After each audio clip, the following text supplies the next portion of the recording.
Well, this video is probably going to span a couple days worth of work. This is getting the old peacock pen or slash goat pen where we kept the goat 2 years ago torn down and get the chicken coop moved over here. Hello and welcome to our channel. We're glad you're here.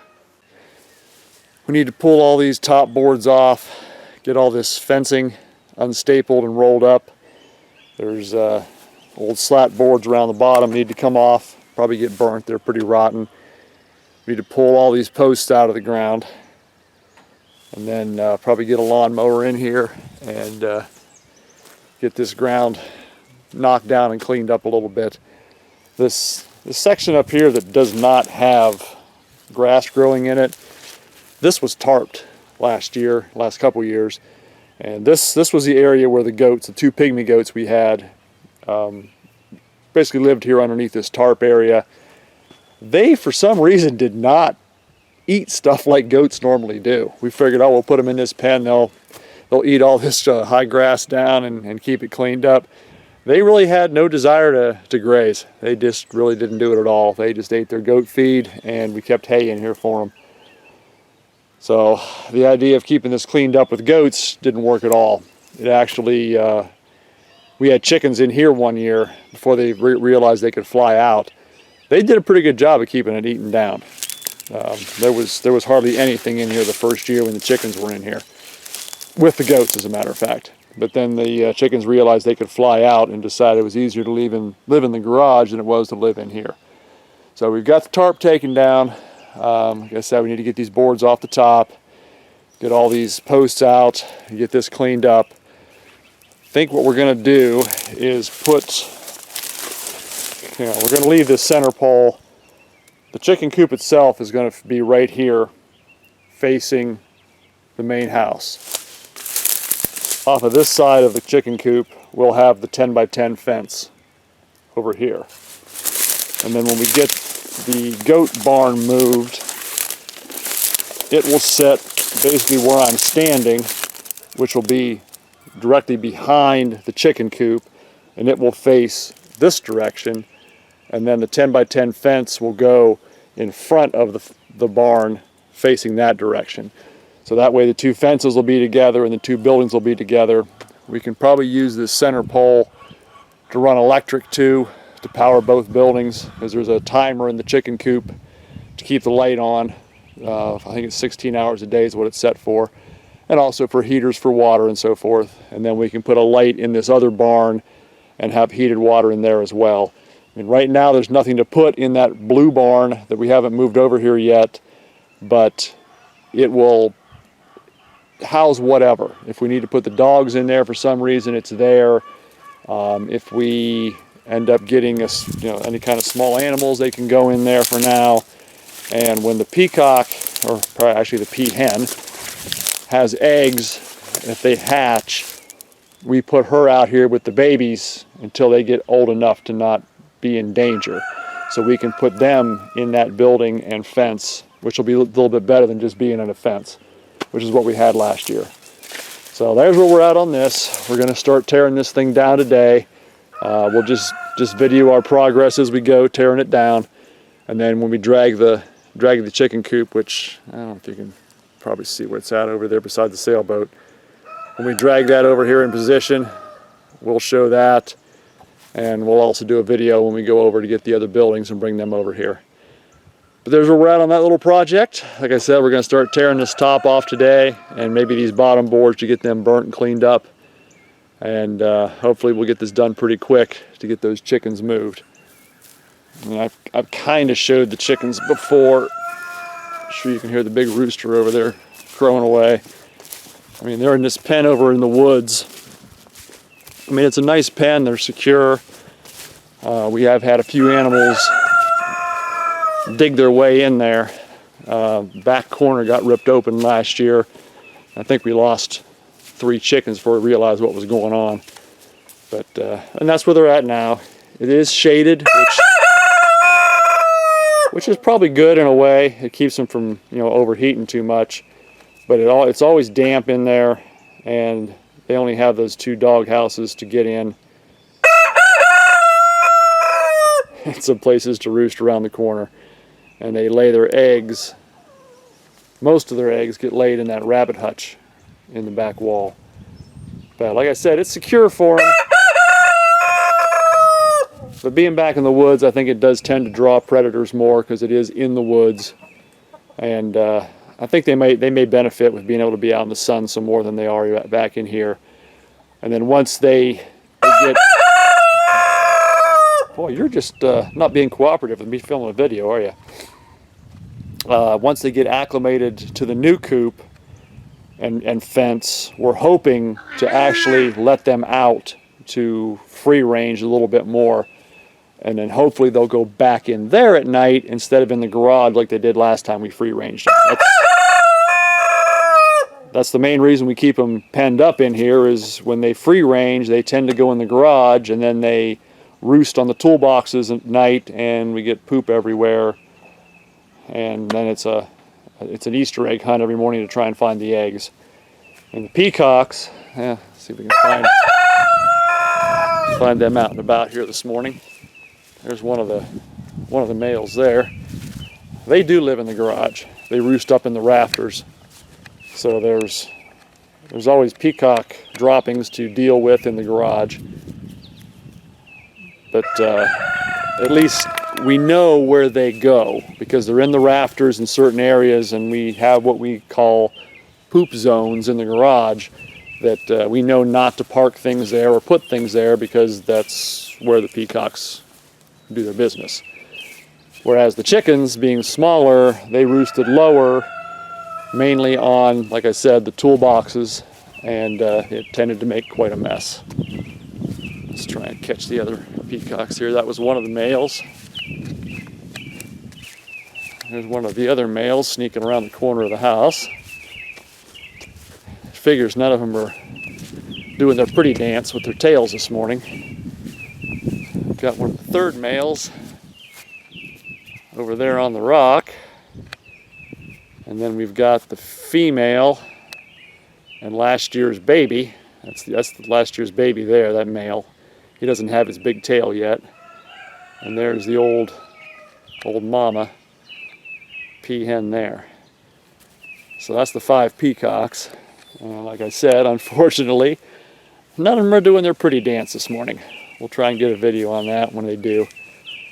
But I've kind of yammered off here from our original subject, which was the chicken coop. But we'll keep you updated as we go on that chicken coop. So this is probably going to be a couple days long video, as working afternoons. I only have a few hours in the morning to mow and work on whatever project. And right now that project is going to be that chicken coop. So we'll keep you informed. I hope you enjoyed the little peacock introduction today, and yeah, they're such pretty birds. We'll keep you informed. Yeah, good morning, everyone. This is day 2 on the coop move.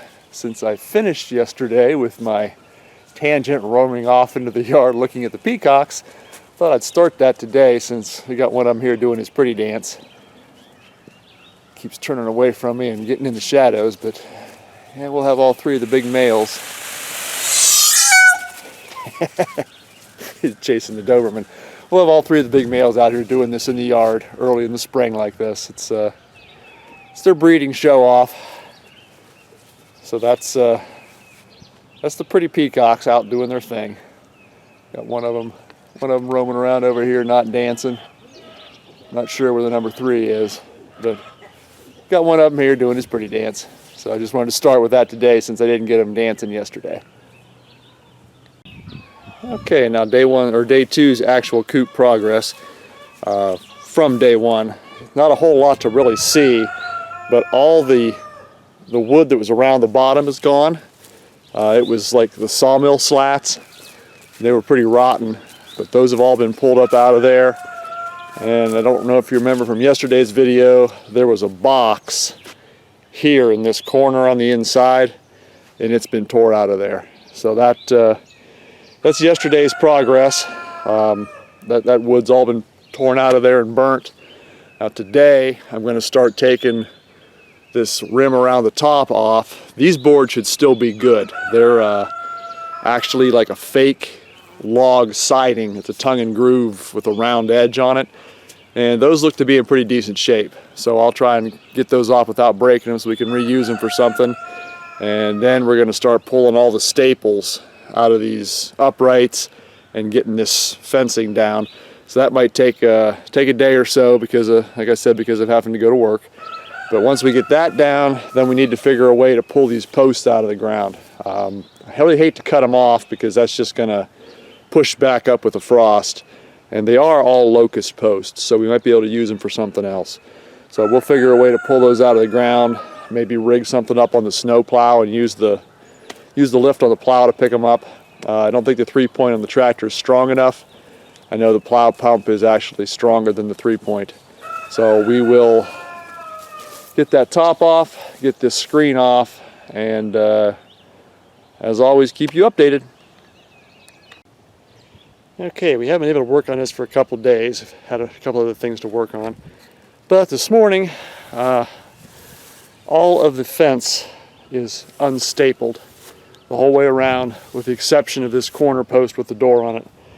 I need to get a screwdriver and get those 2 hinges off because there's one staple behind the hinge there. And this next picture is not for the squeamish, but pulling these staples out, I've blistered and popped the blister on my hand. So it's getting pretty tough to pull staples, especially in this actual treated piece of 4x4. All the rest of the posts were just locust tree posts, basically. So they weren't quite as bad. But that one there is tough to get them out. And my right hand's my dominant hand. I don't have the strength in my left to do it. So I'll just have to wait till my hand feels a little better to get those out. But said this fence is all loose, completely unstapled. There was 4 pieces, long one down each side and a short one on each end. You see this end here is off. I've got it laying over there out of the way. So we'll need to finish pulling those couple staples down there and get the door off. Clean up these miscellaneous boards that were in the corners that are just laying there now. Get all this fence pulled out of here and rolled up, and then figure out how we're going to pull these posts. Most of them, you can see that there, most of them are pretty loose. So hopefully they'll just pull right out. Thought about using the hay bale lifter on the front of the truck from the snow plow. Just wrapping a chain around the bottom and using that hydraulic to lift it out. We'll see if that works. There's where we're at. Hopefully, it's supposed to rain tomorrow, so hopefully it doesn't, and we'll be able to get out here and get this finished and get that chicken coop drug over here into position. We'll keep you informed. Okay, the fence is completely down, rolled up and out of the way. Got the tractor in here yesterday and knocked this grass down. If you want to even call it grass, it's mostly, I think it's mostly goldenrod. From in the fall, this whole thing would bloom goldenrod. So this has all been knocked down, and now we're getting ready to pull the poles. I will show you my method for pulling these poles. Okay, what I do is pull forward with the blade a little bit off the ground, bump into the post just to loosen it up a hair. I've already got a chain wrapped around here. So I just take the chain,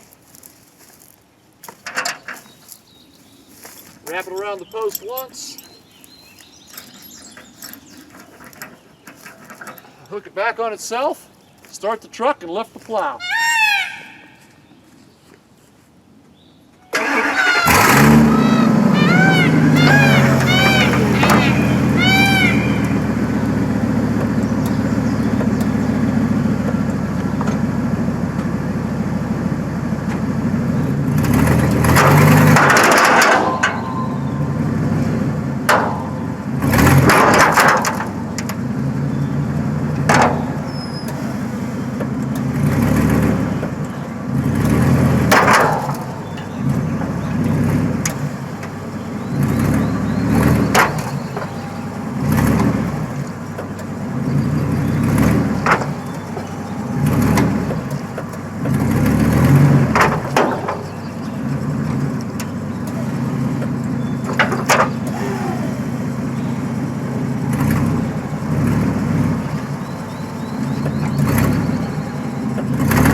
that one didn't go quite as easy as the first one did.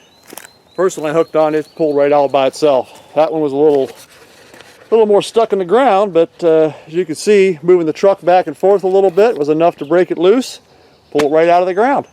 So we'll keep that method going here and get the rest of these poles pulled. And then it's time to move that chicken coop to right here. Well, they are all down. Went pretty good. A couple of them were a little tough, like the one I filmed that I had to push forward and pull back on, which seemed to work pretty good. The ones that surprised me were the 4 corner posts. I figured they were going to be the hardest to get out, and they're probably the easiest ones to come out. But they're all down. I've tried to keep them all laying over top of the holes so none of the animals accidentally fall in there until we get the holes filled. So when we move these, we'll fill the holes.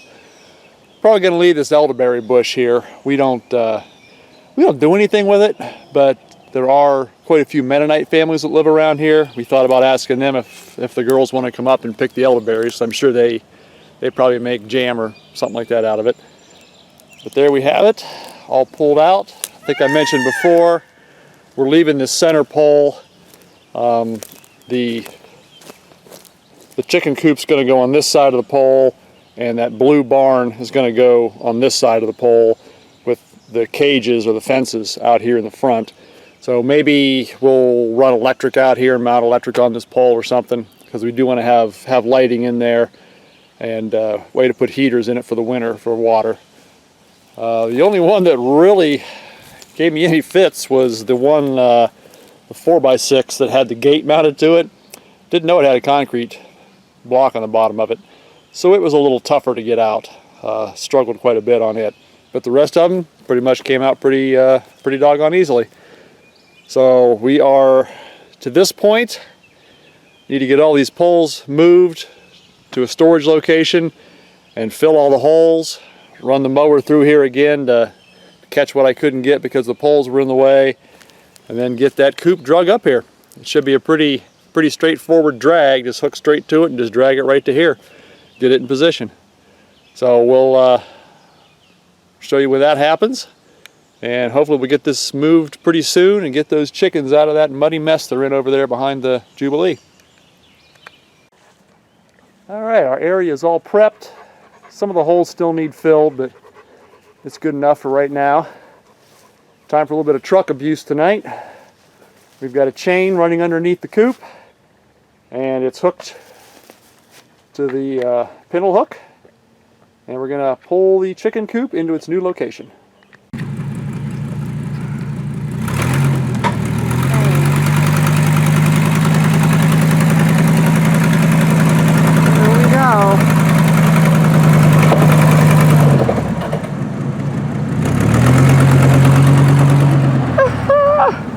Well, that didn't work so well. Our strap just came out from underneath our 6x6s there. So we'll rehook this and try again. Okay, take 2, here we go again. We've hooked it differently this time, since we lost it the first time.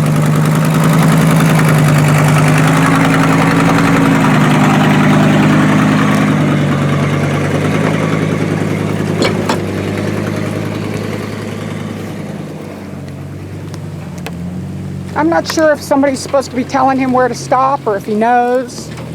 Not sure. We'll find out. Gotta hit those wires? Yes. Hold on.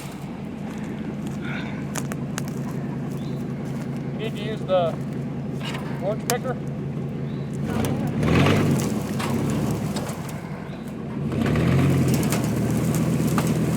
Gonna catch the other one back here, but Do the back ones? Let me know when I'm flush. Just past it. well, you're gonna have to come past it enough to get the wire past it, I think. You're even with the front side of it now. but our wire is... We'll have to just force the wire around it. Okay. So, you got room for the fence and everything? Yeah. All right, there's the new location. Okay, there it is. All right, there we are in our final location. The fence will go back here. The blue barn will go behind it with its fence there. And that is moving the chicken coop. So we'll have to get that fence attached and covered, and then get the chickens moved over here in the next couple days. Hope you enjoyed that. Please subscribe. Appreciate a thumbs up. Any questions or comments are always welcome. Have a good evening. Thanks for watching.